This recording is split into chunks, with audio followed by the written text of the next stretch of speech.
Hey guys, this is BerserkChip, and welcome to part 2 of the Gundam Battle Assault 2 Basic Guide for Gundam Epyon. If you haven't seen part 1, please do so. The link will be in the description, so it'll be easier to find. Part 1, we went over the move list, basic combos, and the functionality of his armored 8-way dash attack. Now, in part 2, we're going to talk about some strategy.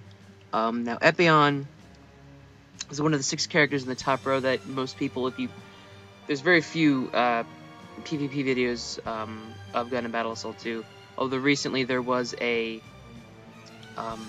little tournament that was streamed and recorded and put on YouTube by 8-Way Run, and I very much recommend that you watch that, because although a lot of the players were very inexperienced, there was some pretty cool stuff. Most people ban the top row, and that includes Epyon, Hydra, Big Zom, New Zeal, Dark and Psycho, and I absolutely agree that Dark and Psycho should be banned, because they're ridiculous. But among the people who do play this game and have built a quasi-stable community between GameFAQs and Shoryuken, there's been some discussion on whether or not Hydra and Epyon should be banned. Now, Epyon, when you first look at him, seems pretty broken immediately because of that whip. You see me use it a lot. It's one of his most useful tools, but not his only useful tool. It's very fast, very long range, does multiple hits.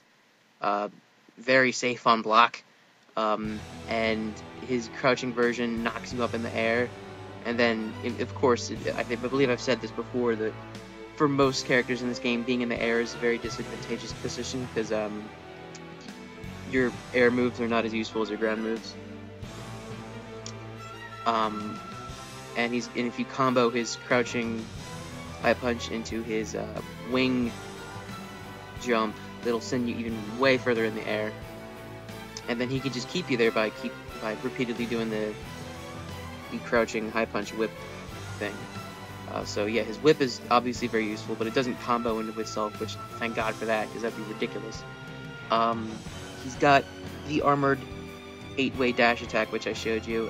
In order to do the max amount of damage, you have to combo it into itself. It only combos into itself once. And after you do it the second time, it'll be delayed, and the little purple force field will do more damage. He's got a very fast unblockable, but it's not very safe, because it sends you very far, often over the opponent. His super is unblockable, but it doesn't do a lot of damage, but it does combo into itself, so you can do a little bit of extra damage if you need to. Mostly I use it for a combo under. Yeah, I pretty much just only use it as a combo under. There's probably other uses, though. Recently, the really cool thing that I discovered, well, I think other people have discovered it, but that I use a lot, is his kicks. In the air, Epyon has a jump kick, jumping light kick, which, if you time it just right, and you kind of just have to figure this out on your own, much like the Death Scythe loop, but if you time it just right, you can combo it into itself. It's not something where you can just spam. Well, you could maybe spam the button, but you won't get as many kicks in. But like it combos into itself, and it keeps pressure on, and it's safe on block, because even if they block, you can still do it. Whereas like most normals, like once you're blocked, that's the end of whatever you were doing. But it combos into itself. It combos into the jumping high punch, the whip, which of course combos into the double air dash, which combos into his super, and that does a bunch of damage. So with Epyon, there's really no way of stopping him from getting in.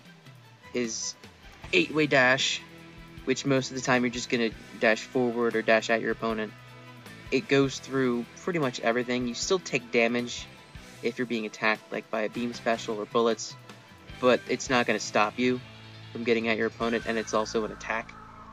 And I believe it knocks down.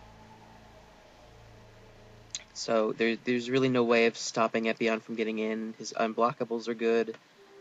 He's very fast. He's got the long range, even though he doesn't have a full long range attack. He never fizzles out because he doesn't have to worry about ammo. The one big thing that I always thought was Epyon's Achilles heel, and it still kind of is his Achilles heel. The one thing is he has a little bit of trouble racking up damage.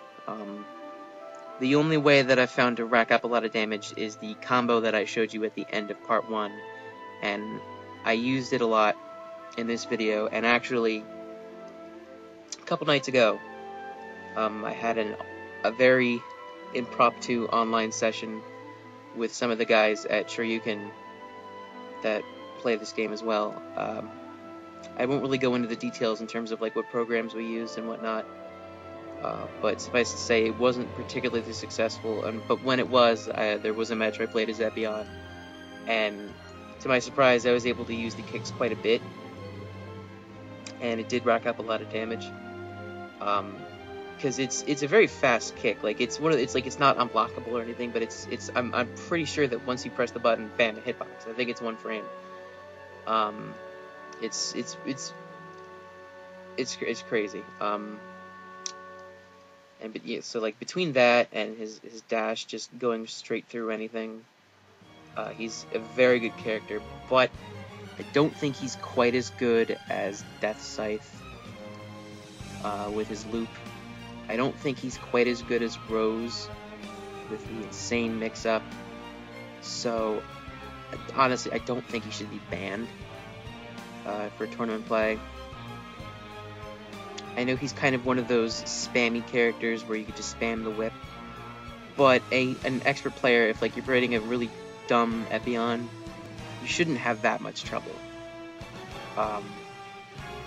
Because it takes a while to learn how to use his air dashes, and of course it takes a while to master the kicks. I still haven't mastered them. Occasionally I'll whiff them, and then if you do, like if you mess up the kicks, you may not be in a very safe position in terms of your opponent retaliating.